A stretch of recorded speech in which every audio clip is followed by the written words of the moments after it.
Pozdravljeni k recenziji 24. izdaje Call of Duty, tokrat z naslovom Black Ops Cold War. Predebatirali bomo o vsem, singleplayer kampanji, multiplayer in zombie modu ter podali ocene za vsak posamezen odsek. Pa začnimo s singleplayer kampanjo. Vsi vemo, da je Treyarch sposoben narediti zelo dobro singleplayer kampanjo. Igre Call of Duty imajo v mojem gamerskem srcu zelo posebno mesto, zato bi načeloma lahko rekli, da so moje pričakovanja vsako leto visoka. In tudi res so, ampak na žalost je zadnja singleplayer kampanja, ki me je navdušila, bila izdana davnega leta 2010. Govorim seveda o prvem naslovu Black Ops. Potem sem bil leto za leto nad kampanjami razočaran. In nisem bil edini. Kritike so bile vse glasnejše in Activisionov odgovor je bil, da enostavno prenehajo z razvijanjem singleplayer kampanj. No, so nas pa razveselili z novico, da jo v Black Ops Cold War dobimo. In zopet so moja pričakovanja bila velika, saj gre za Black Ops naslov. Kaj preveč o zgodbi ne rabimo razpravljati, ker že sam naslov izda, da se gre za obdobje hladne vojne, se pravi 80. In to so pri Treyarchu dobro zajeli. Scene, v katerih se znajdemo, dajejo občutek, da smo v tem obdobju. Všeč so mi tudi liki, večino jih seveda že poznamo z prejšnjih Black Ops naslovov. In večino časa imam občutek, kot da gledam res dobro Netflix serijo o tem obdobju. Obrazne mimike likov so odlično izpeljane, premiki ustnic, ko govorijo, so na zelo visokem nivoju in nasplošno je grafično igra zelo impresivna. Je pa tempo igre v veliko misijah zelo počasen in kar nekaj misij lahko opraviš z minimalno streljanje. Kar je po eni strani zanimivo, ampak a je res to, kar želim od Call of Duty igre? Na kratko, ne ni. Vsi igramo Call of Duty, ker je igranje super vojaka napeto in polno adrenalina. Kar resnično pogrešam pri tej kampanji, je res ta občutek napetosti. Ko smo obkoljeni in nimamo kam, pokličejo airstrike in imamo na ekranu samo eksplozije. Ko smo ujeti in izgleda, da nas bodo obkolili, pride po nas helikopter. Manjka nekega občutka, da karkoli res visi na kocki.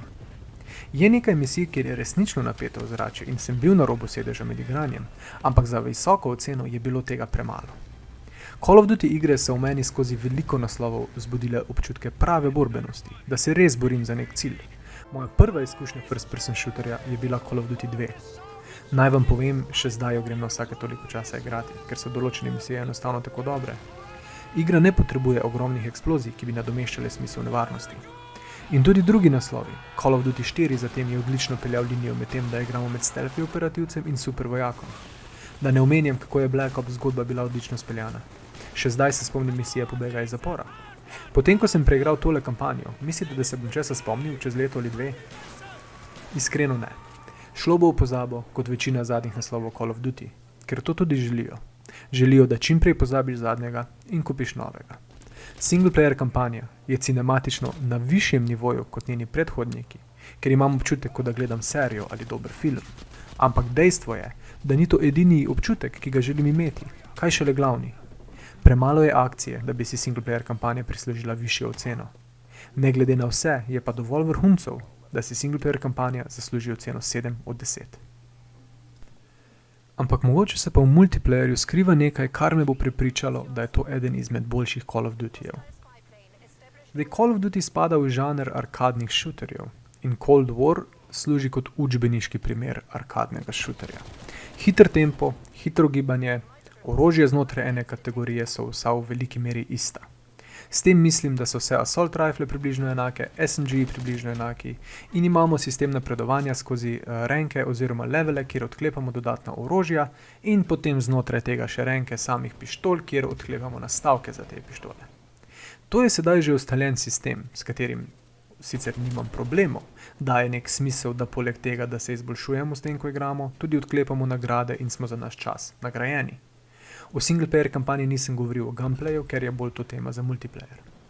In moram biti iskren. Vsako leto imam občutek, da se recoil na pištolah zmanjša. Vsaka pištola je v bistvu laser, ki bo streljala točno tja, kamor merimo, brez kakršnega koli poskakovanja.